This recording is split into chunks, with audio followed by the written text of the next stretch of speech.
YouTubers, to another Monster Strike anime episode review.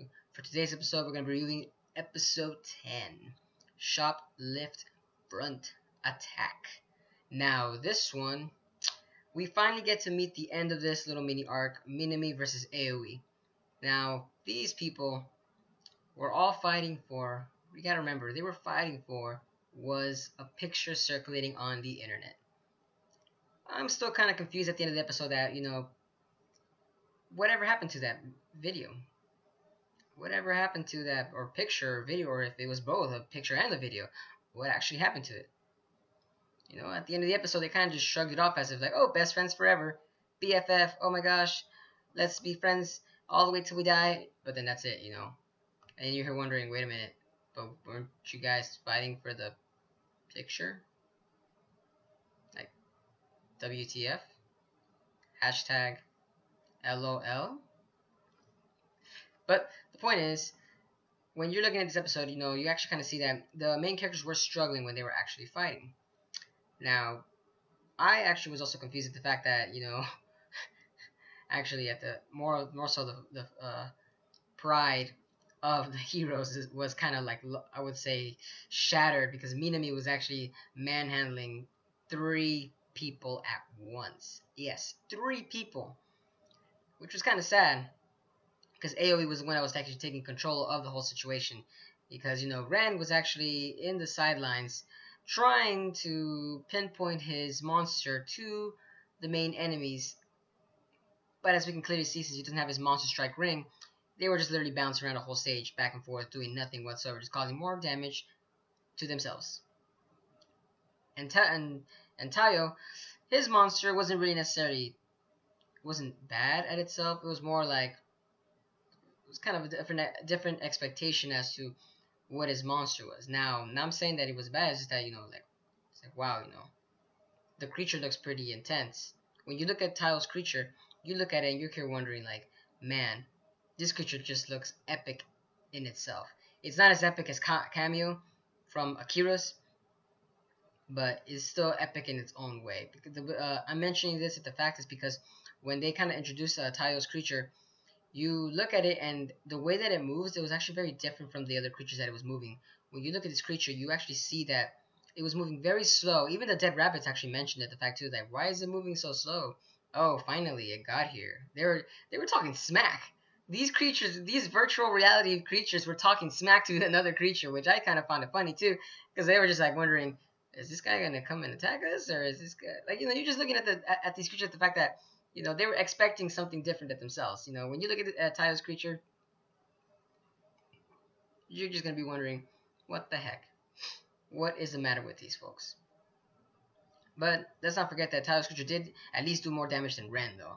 That we could be safe for sure that was actually more of the case better. I also want to mention the fact that at the end of the episode, we look at Taiyo. I personally think now that he's actually a evil villain, because there was these like shadowy figures that were watching AoE and AoE's group, and you're here wondering, holy snap, what is this evil organization staring at these people for?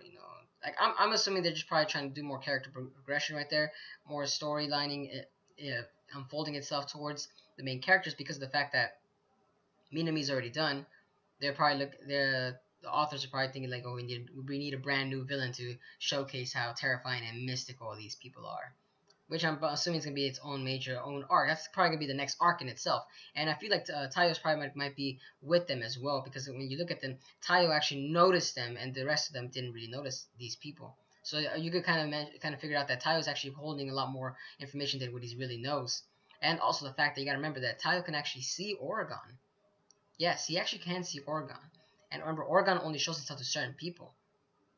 Yes, yeah, Oregon did show himself to Minami's father, but maybe because he wanted to. But Taiyo was looking at the creature by himself, so that's what you know for sure that Taiyo might be some important character.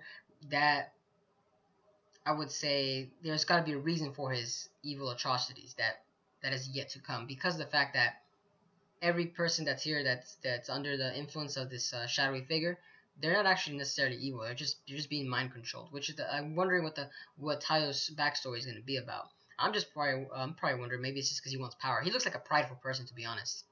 Now that when you look at when he smiles, it looks like he's not pride. I'm sorry, I wouldn't say prideful. More like the fact that he's just out to gain power, like the easy way, gain power the easy way. Because he looks like a lazy type that just says, you know what, I want power, but I'm gonna do it my way. Like I said, and also the creature was also, I would say, foreshadowing too. It goes in as a slow start, meaning that this creature has more abilities than it really has.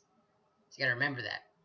Taiyo in itself, is a brand new story on itself. Which I kind of liked the fact that they're bringing this along in this entire episode. Which I kind of found it entertaining that it just raised eyebrows and questions as to who this person really is. Now, back to the whole episode. We gotta remember though, Minami actually was that chill for person that I would suspect it was before she was mind controlled. Yes, that's what I'm actually happy about. I really am, because of the fact that the way that she's showcased, she has like a scarf, mittens, has like winter gear, which is kind of fun and hilarious. I don't think it's really that cold wherever they're at, but she has winter gear. But that's why I'm saying, like, she's like a cute little self, and that's what I thought she was gonna be. And she was saying Opario, Opario, Opario. I thought that was kind of like cute right there. And and you also notice the fact that her father does it too, and you're probably guessing that when Minami was actually being showcased there, she's still a little eccentric. That still stays, but like I said before, her cute self is still there. I want to mention also in this review that there's a couple episodes there's a couple scenes that kind of didn't make any sense as well, and I'm going to mention is the fact that when Ren was actually sacrificing his own body to protect these flowers from Minami's alter figure. The reason I'm mentioning this right now is because the fact that it didn't quite make sense in this storyline, because the fact that how whenever the game is played, everything gets reconstructed back after the game is finished. Now, Ren was protecting it, and I'm here wondering why is he protecting when he can act when the flowers will return back to normal even if it's damaged. Now, my guess is because the fact that Ren probably was saving it so that maybe Minami can go back to herself. Because if Minami destroys the flowers, it's basically saying that, oh, I'm destroying my former self. I'm going, cuckoo for Cocoa Puffs in this alter form that I'm having. Maybe that's why Ren's safe. But at the same time, come on, Ren. It's going to be saved no matter what. Or maybe it's the fact that it's because it's organic matter, and organic matter can't be healed. Because you got to remember, when Ren was taking damage from the creatures, the damage didn't go away. He was still pained. And you got to remember the fact that also that Ren was taking bullets. This guy was taking mad attacks from the dead rabbits. Those dead rabbits don't play hard. Again, like I said, those dead rabbits, gotta give some respect that they actually do showcase a little bit better than Fox Metal. And which I gotta say, Fox Metal, congratulations. You actually finally won a battle for yourself. I gotta remember that. Fox Metal, this battle was Fox Metal's, you could say, priority win, because of the fact that in all the fights that Fox Metal's been shown, he hasn't been doing so fairly good. But I like the fact that Fox Metal was actually winning. But you gotta remember that Fox Metal was having help from three other creatures. So that's why he was a little bit better. But that's it for this episode, because they kind of don't leave us anymore with any more information right there. But you gotta remember, you gotta love Minami. I love how she actually acts now. She's cute and cuddly now. I'm glad that she's back, and she's my favorite character so far, because of the fact that her dead rabbit is one mean machine right there. Gotta remember that. But let me know what you guys think about this episode. What did you guys find it interesting about Taiyo? What did you guys think about Ren about protecting the flowers? What was your opinion on that? Because I certainly thought that kind of didn't make sense at the same time. And what do you guys think about Taiyo's creature? Do you guys think that it has other abilities that it hasn't showcased yet? If so, let me know in the comment section below. And don't forget, if you guys enjoy my content, subscribe for more. This is Mr. Zen, signing out.